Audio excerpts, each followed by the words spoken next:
Assalamualaikum warahmatullahi wabarakatuh. Halo semua, kembali lagi di channel Raider Manhwa. Kali ini Mimin akan melanjutkan sebuah komik yang berjudul Raja Assassin Terkuat. Dan apabila kalian masih bingung dengan alur ceritanya, kalian bisa cek deskripsi atau langsung saja menuju playlist yang ada di halaman channel ini untuk memulainya dari part 1. Tanpa basa-basi lebih jauh, mari kita masuk di part 81. Cerita dimulai setelah melihat Jin Guayong yang menarik bilah pedangnya. Hajin bergumam, yang aku perhatikan dari genggamannya dan juga kuda-kudanya, lalu energi yang diperkuat, dan yang terakhir adalah niat membunuh yang begitu ganas. Ini adalah tiruan yang sangat sempurna dari seni bela diri yang dimiliki oleh sang pemimpin Aula Hukum Pidana. Lalu Hajin berkata, itu adalah seni bela diri yang sangat identik dengan sang pemimpin Aula Hukum Pidana. Jadi aku berpikir kalau kau memiliki sebuah hubungan yang tidak biasa dengan orang itu. Sambil menghunuskan bilah pedangnya, dengan kesalnya Jin Guayong mengatakan kalau sang pemimpin Aula Hukum Pidana adalah seseorang yang gagal. Menanggapi teriakannya, Hajin pun berkata, entah kenapa kau selalu saja bereaksi berlebihan ketika aku menyebutkan orang itu di hadapanmu. Tanpa pikir panjang sedikit pun, Jin Guayong langsung menebaskan bilah pedangnya untuk memotong kepala Hajin. Akan tetapi dengan sangat cepat, Hajin langsung memiringkan tubuhnya ke arah belakang untuk menghindari serangan itu.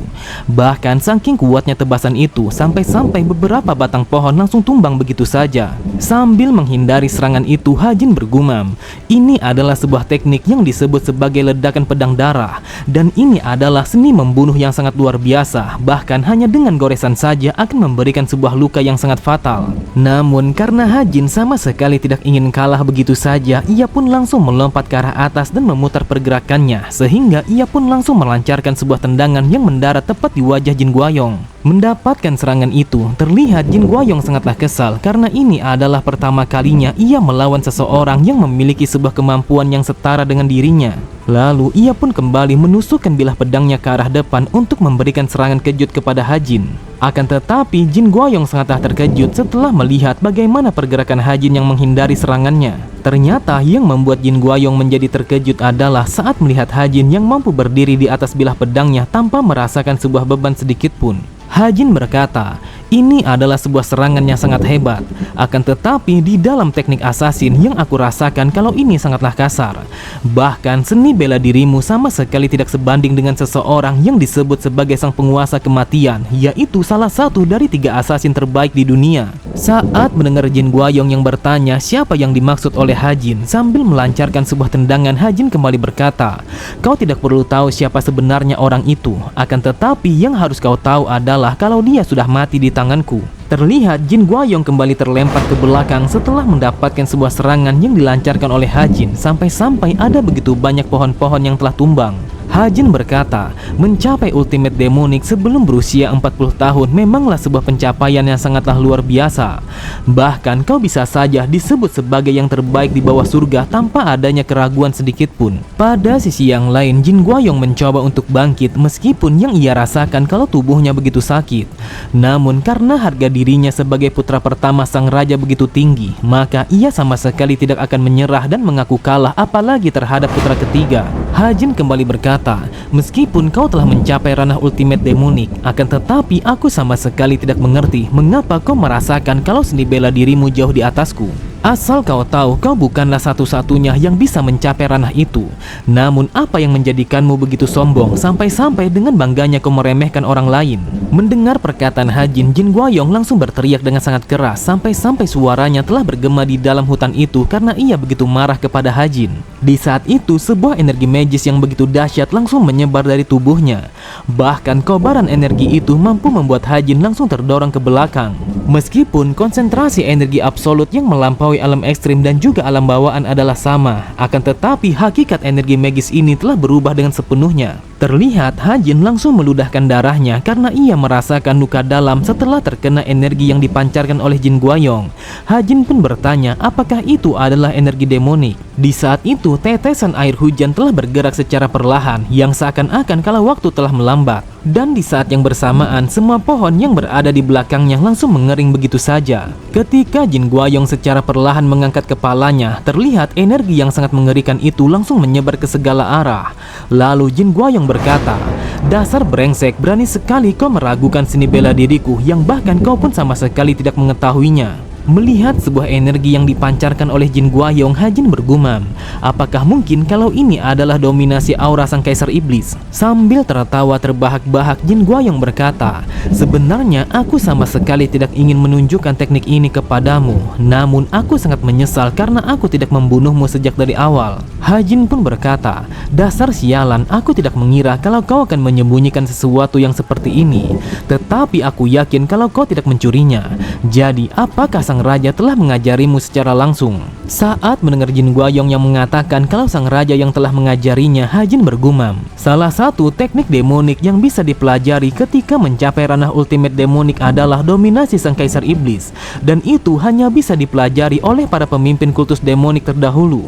Jadi apakah ini alasannya Jin Guayong sangat percaya diri dengan seni bela dirinya? Meskipun tidak sempurna, akan tetapi energi demonik yang dipancarkan oleh Jin Guayong adalah sebuah energi dari sang raja demonik." Dengan tatapan mata yang penuh percaya diri, Jin Guayong berkata, "Aku tidak tahu seni demonik apa yang kau kuasai, akan tetapi semua itu hanyalah sia-sia apabila berhadapan dengan teknik ini." Terlihat dengan sangat jelas kalau Jin Guayong sangat percaya diri karena itu adalah seni demonik yang paling hebat yang telah ia dapatkan dari sang raja. Sambil tertawa, Hajin berkata, "Mungkin saja aku akan kalah apabila yang menggunakan teknik itu adalah sang raja.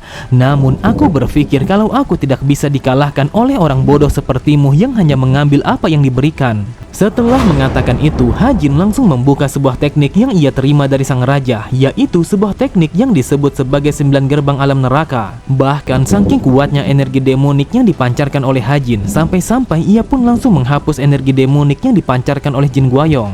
Di saat itu, Hajin berpikir kalau dia akan menunjukkan kepada Jin Guayong bagaimana kekuatan sebuah teknik yang diberikan oleh sang raja apabila dipoles dengan sangat sempurna. Terlihat Jin Guayong langsung terdiam ketika melihat Hajin yang melepaskan energi demoniknya. Ia bergumam, "Ini adalah seni demonik yang sama sekali belum pernah aku lihat. Apakah mungkin kalau dia sendiri yang menciptakan teknik ini?" Seketika itu juga terlihat sebuah pedang yang dilapisi oleh energi demonik telah muncul begitu saja dari salah satu tangan Hajin. Akan tetapi Jin Guayong sangatlah terkejut ketika melihat Hajin yang memulai pergerakannya. Benar saja, hanya dalam sekejap mata terlihat Hajin langsung berada di hadapannya dan bersiap untuk melancarkan sebuah serangan kepadanya. Dari tatapan kedua matanya, Hajin sama sekali tidak ragu untuk membunuh Jin Guayong karena ini adalah pertarungan yang sebenarnya bagi para pewaris. Terdengar sebuah ledakan yang begitu dahsyat telah terjadi di dalam hutan itu, sampai-sampai energi demonik yang dipancarkan oleh Hajin langsung menyebar yang bersamaan dengan kepulan asap yang melambung tinggi di udara. Setelah menahan serangan Hajin, Jin Guayong berkata, "Jujur saja, aku pun mengakui kalau kau cukup hebat karena kau mampu menggunakan teknik berpedang di level ini ketika kau masih sadar sebagai manusia. Tetapi apakah kau pikir hanya dengan sebuah teknik yang seperti itu kau akan bisa mengalahkanku? Meskipun aku tidak akan membunuhmu, namun aku rasa kalau aku akan memotong kedua tanganmu dan membawamu kepada sang raja karena yang pengkhianat adalah dirimu." Mendengar ocehan Jin Guayong, Hajin pun hanya tertawa. Ia berkata, "Jika kau mampu mengalahkanku, maka cobalah sekarang juga."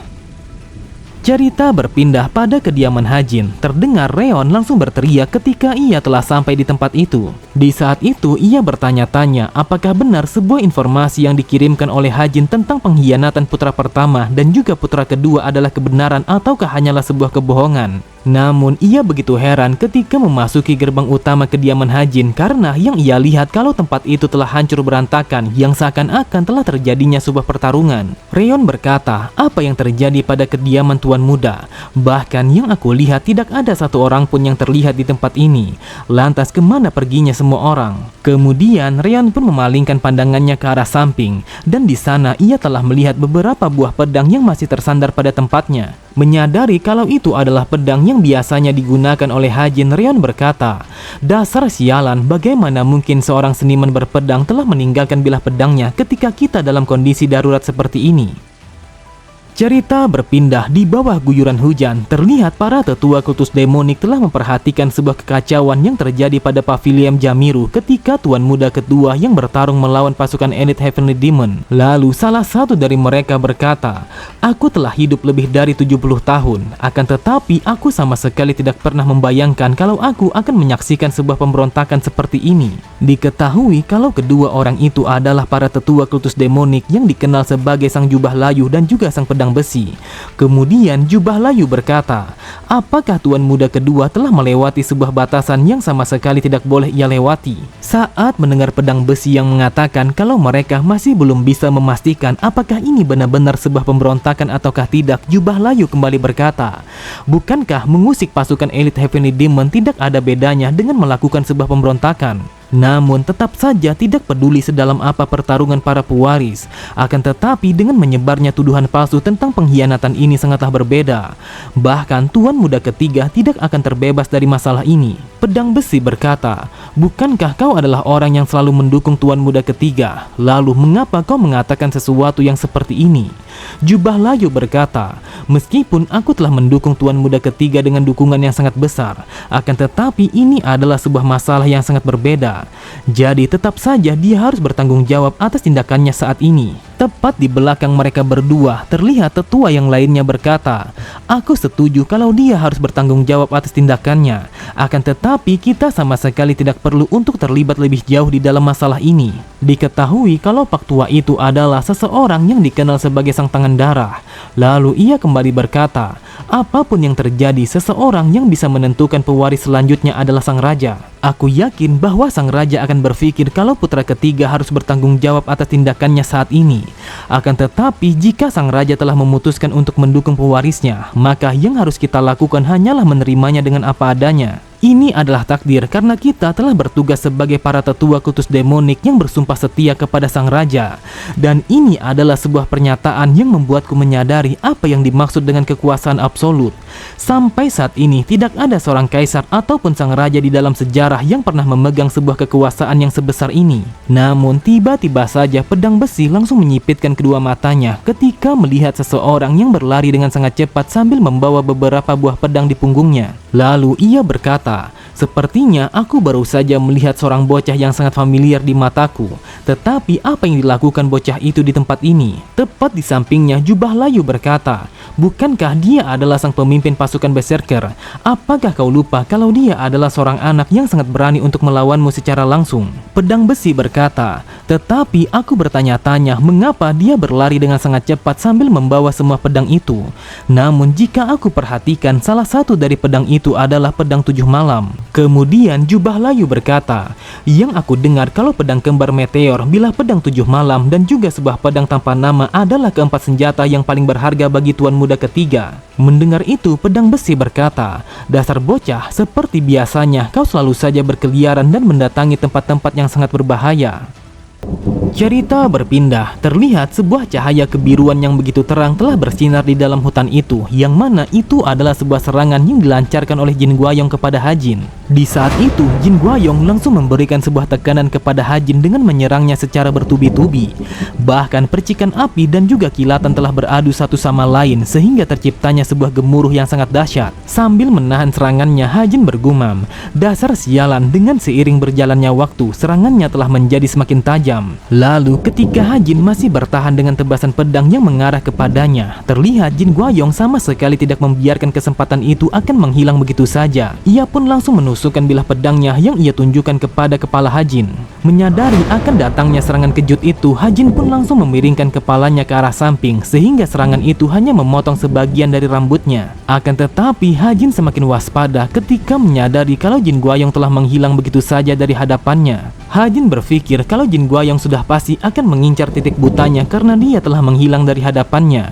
Akan tetapi Hajin menyadari kalau ini adalah sebuah teknik yang disebut sebagai dominasi langkah sang kaisar. Namun ketika Hajin sedang memperhatikan ke arah belakang karena ia merasakan kalau Jin Guayong akan menyerang titik butanya, tiba-tiba saja Jin Guayong langsung melancarkan tebasan dari arah depan sehingga membuat tubuh Hajin langsung terbelah menjadi dua bagian. Oke semua, cukup sampai di sini dulu pembahasan alur cerita kita. Sampai jumpa di video selanjutnya. Wassalamualaikum warahmatullahi wabarakatuh.